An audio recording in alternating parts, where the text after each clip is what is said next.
दोस्तों, इस वक्त की एक बड़ी और दुखद खबर सामने आ रही है। कई दिनों से घर से लापता एक युवक का शव मिला है और ऐसा बताया जा रहा है कि 3 दिन से उस युवक के शव को ढूंढने के लिए बाड़मेर पुलिस और वन विभाग की टीम तलाश कर रही थी। उसका शव, इस वक्त की बड़ी खबर है कि उसका शव माउंट आबू की पहाड़ियों में मिला है और ऐसा बताया जा रहा है कि युवक पिछले कई दिनों से घर से लापता था और उस युवक को सांचौर और धोरीबन्ना के बीच कहीं पर से उसका एक इको गाड़ी में अपहरण किया गया था और अपहरण करने के बाद उसकी हत्या करके उस युवक का जो शव है वो माउंट आबू की पहाड़ियों में फेंक दिया गया था। अपने आप में बहुत बड़ी खबर है, एक दुखद खबर है कि एक युवक जिसकी शादी अब महज 2 साल पहले ही हुई थी और उस युवक का जो शव है वो माउंट आबू की पहाड़ियों में मिला है। और पुलिस ने कॉल डिटेल के आधार पर जब उस युवक के परिवार के लोगों ने गुमशुदगी रिपोर्ट दर्ज करवाई तो पुलिस ने कॉल डिटेल के आधार पर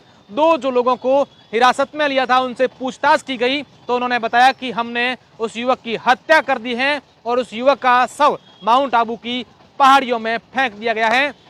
इस घटना के बाद पिछले 3 दिन से लगातार पुलिस और वन विभाग की टीम जो 2 युवक हिरासत में लिए गए थे उनके साथ उनको जगह पर ले जाने के बाद लगातार तलाश कर रही थी, उस युवक के शव को ढूंढने की कोशिश कर रही थी। अब आखिरकार उस युवक का जो शव है वो पुलिस के हाथ लग गया है। अब उसे लेकर बाड़मेर पुलिस आ रही है और यहाँ पर पोस्टमार्टम करने के बाद पूरी अग्रिम जो कार्यवाही है वो की जाएगी। और ऐसा बताया जा रहा है कि 10 मई को सुबह 9:40 पर बाड़मेर जिले के बाखासर थाना क्षेत्र के हेमावास गांव निवासी गोकला राम, जिसकी उम्र 26 साल बताई जा रही है, जो घर से अहमदाबाद मजदूरी पर जाने के लिए निकला था और उसके बाद ऐसा बताया जा रहा है कि उसके गांव के आसपास रहने वाले कुछ लोगों ने उसका किडनैप कर दिया और किडनैप करने के बाद इको गाड़ी में उसे डाल दिया गया और उसका जो है उसकी हत्या करने के बाद माउंट आबू की पहाड़ियों में उस युवक का जो शव है वो फेंक दिया गया। 26 साल के गोकला राम का शव माउंट आबू की पहाड़ियों में फेंक दिया गया।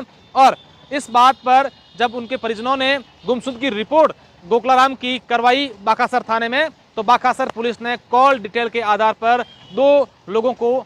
डिटेन किया, उनको हिरासत में लिया, उनसे गहनता से पूछताछ की गई तो उन्होंने स्वीकार किया कि हमने गोकला राम की हत्या कर दी है, उसका शव पहाड़ियों में फेंक दिया गया है। और उसके बाद पुलिस उनको लेकर जहां शव फेंका वहां पर पहुंची। 3 दिन तक पुलिस को उसका शव ढूंढने में लगा और अब आखिरकार माउंट आबू की जो वन विभाग की टीम है उनके सहयोग से उसका जो शव है वो ढूंढ लिया गया है। अब बाड़मेर लाया जा रहा है और पूरे मामले को लेकर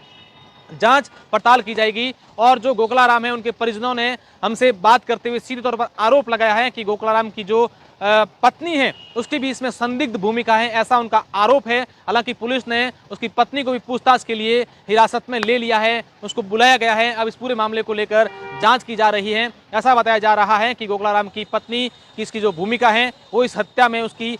शामिल हो सकती हैं, ऐसा उन्होंने आरोप लगाया है। पुलिस इस पूरे मामले को लेकर जांच पड़ताल कर रही है और अपने आप में एक बहुत बड़ी खबर इस वक्त की है। एक युवक का जो है 10 मई को युवक अपने घर से जो लापता हुआ था उसका शव मिला है और अब उसका शव बाड़मेर लाया जाएगा। उसके बाद पूरे मामले की जांच पड़ताल की जाएगी। अब इस पूरे मामले में ये बात सामने आ रही है कि क्या उस युवक जो गोकला राम है उसकी पत्नी या किसी के साथ कुछ और अलग प्रकार की बात थी या इस प्रकार की बात होने के बाद उसका मर्डर करवाया गया या कोई अन्य वजह रही होगी। ये पुलिस की जांच के बाद ही पूरी बात सामने आ पाएगी।